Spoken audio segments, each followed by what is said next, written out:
समय पहले की बात है। भारत के एक छोटे से गांव सोनगढ़ में एक 16 साल की राजकुमारी रहती थी। नाम था अदिति।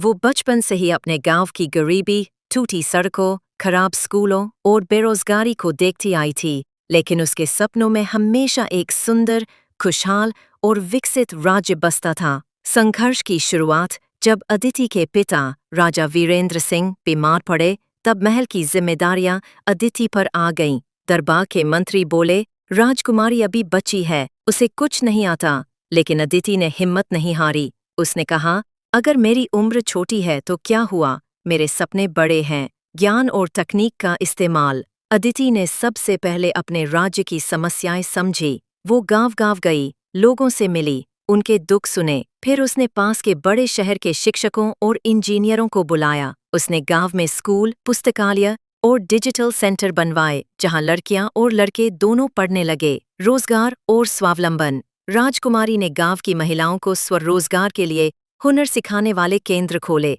जैसे सिलाई, कढ़ाई और कंप्यूटर शिक्षा। किसानों के लिए उसने आधुनिक खेती के उपकरण और जैविक खेती की ट्रेनिंग शुरू करवाई। हरित क्रांति और स्वच्छता। उसने पूरे राज्य में पेड़ लगाने की मुहिम शुरू की। हर बच्चे को एक पेड़ गोद लेना पड़ा। साथ ही स्वच्छता अभियान चलाया गया। गंदगी नहीं, समृद्धि चाहिए। 16 साल में बदलाव। धीरे धीरे सोनगढ़ का चेहरा बदल गया। टूटी सड़कें अब पक्की हो गईं। हर घर में बिजली और इंटरनेट था। स्कूलों में विज्ञान, गणित और कोडिंग पढ़ाई जाती थी। गांव की लड़कियां अब डॉक्टर, इंजीनियर और अफसर बनने लगीं। राष्ट्रपति का सम्मान। 16 साल बाद, यानी जब अदिति 32 साल की हुई, तो उसे भारत के राष्ट्रपति ने बुलाकर राष्ट्र निर्माता पुरस्कार से सम्मानित किया। उन्होंने कहा, एक सच्चे शासक की पहचान उसकी तलवार से नहीं, बल्कि उसके सपनों की उड़ान से होती है। एक दोनों